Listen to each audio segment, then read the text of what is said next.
Well, nobody said playing in the MASL is easy. Just ask tonight's opponent, the St. Louis Ambush, who currently sit at the bottom of the Central Division with a 1-17 record. Ask your very own Tacoma Stars, who as of a couple weeks ago were sitting in first place in the Pacific Division with a 1.5 game lead over the San Diego Sockers.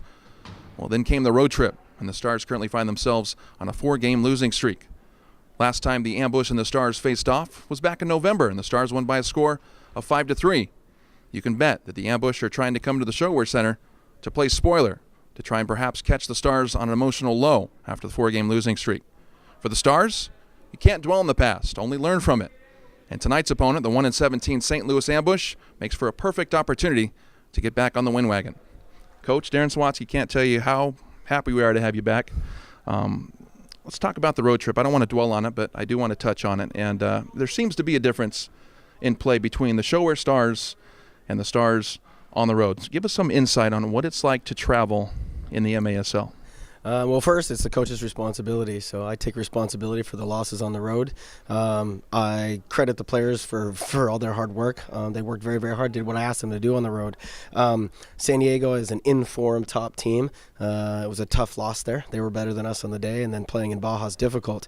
The trip to Dallas after playing San Diego the day before was a little bit difficult, and I think if we'd had another minute in the game, we would have found some points. But traveling the MASL, we play San Diego at night. We get up at 4 in the morning. We get on an airplane. We fly to Dallas. We head to the arena, and we have to play a game. Difficult conditions, but you have to find ways to get points, and we didn't on the road. Leading up to that road trip, the Stars, they were chugging along pretty good. Then you drop 4 in a row on the road. Now you're sandwiched between San Diego and Ontario, and you have games remaining between both of them. So how do you keep focus on tonight's 1-17 opponent? They're just the next victim for us. Tonight's about getting points. It doesn't matter where you get the points in a season as long as you get the points. And when you look at our season, when it was originally set up, that 4-game stretch was going to be tough regardless. We had a good homestand.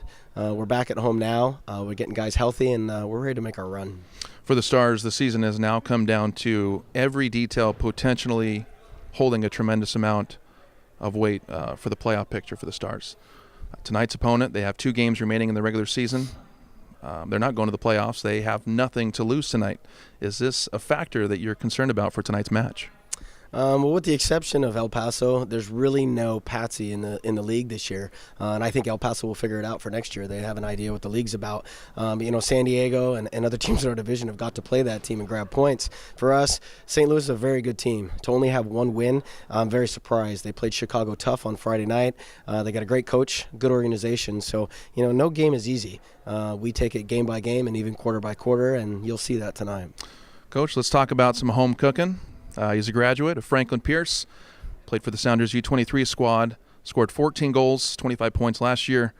This season he currently leads the Stars in goals with 15. I'm talking about number 9, Derek Johnson. Besides scoring goals, in what other ways is Derek vital to this team?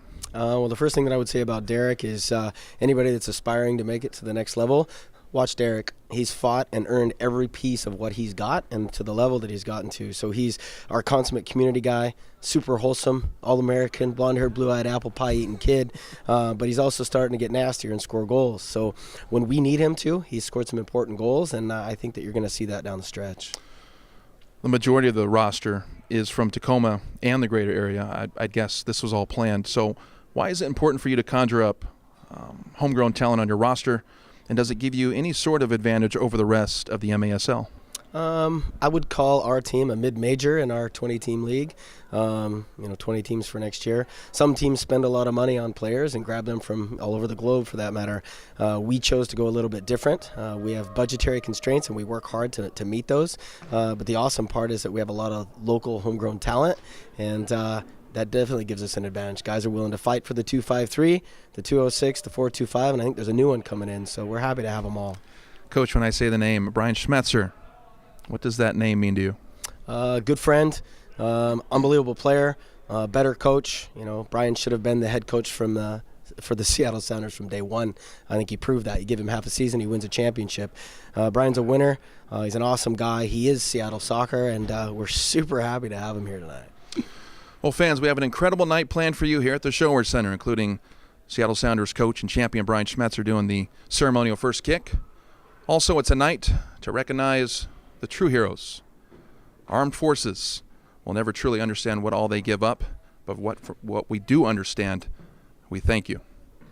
We've got the Stars and the Ambush coming up next.